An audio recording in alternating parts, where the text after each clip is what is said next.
महाराष्ट्र में पिछले साल नई सरकार के गठन के बाद से ही उठापटक का दौर जारी है। सीएम देवेंद्र फडणवीस और डिप्टी सीएम एकनाथ शिंदे की मतभेदों की खबरें आए दिन सामने आ रही हैं। कभी फडणवीस शिंदे गुट के विधायकों की सिक्योरिटी लेवल कम कर देते हैं, तो कभी महाराष्ट्र सरकार की जरूरी बैठकों से एकनाथ शिंदे गायब हो जाते हैं।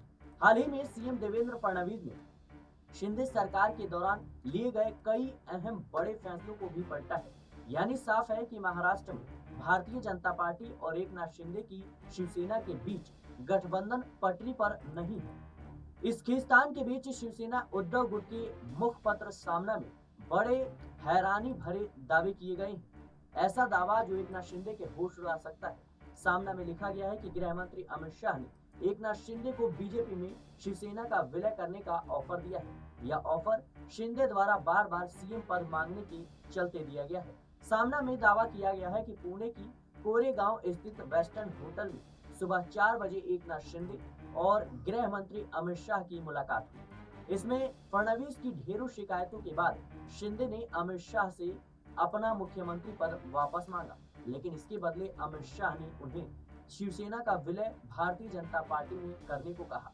दोनों नेताओं के बीच क्या क्या बात हुई, इसका पूरा विवरण सामने में दिया गया है। इसमें यह भी लिखा गया है कि कैसे एकनाथ शिंदे बार बार भारतीय जनता पार्टी की आला कमान के सामने नाक रगड़ने को मजबूर हो रहे हैं। जब इस मामले में शिवसेना यूबीटी के नेता संजय राउत ने बातचीत की और उनसे हमने जानने की जब प्रयास की, तो उन्होंने कहा कि हाँ, यह हुआ है।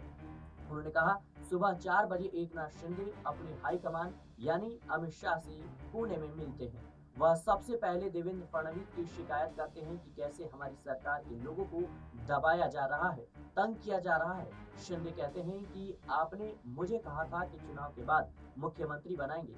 इस पर अमित शाह तो यह कहेंगे ही कि हमारे 125 से ज्यादा विधायक हैं, तो आपको कैसे बनाएं? हमारे पास इतना बहुमत है कि बाहर की पार्टी का कोई मुख्यमंत्री नहीं बनेगा। अगर आपको मुख्यमंत्री का दावा करना है, तो आप अपनी पार्टी का विलय भारतीय जनता पार्टी में कर लीजिए। ये बयान शिवसेना यूबीटी के नेता संजय राउत का है और ऐसे समय पर है जब सीएम देवेंद्र फडणवीस और एकनाथ शिंदे के बीच सब कुछ ठीक नहीं है। अब देखना होगा कि क्या वाकई में एकनाथ शिंदे अपनी पार्टी का विलय भारतीय जनता पार्टी में करेंगे या फिर भारतीय जनता पार्टी का हिस्सा को छोड़ते हुए नजर आएंगे। फिलहाल के लिए इस रिपोर्ट में इतना ही। देश और दुनिया की तमाम खबरों के लिए बने रहने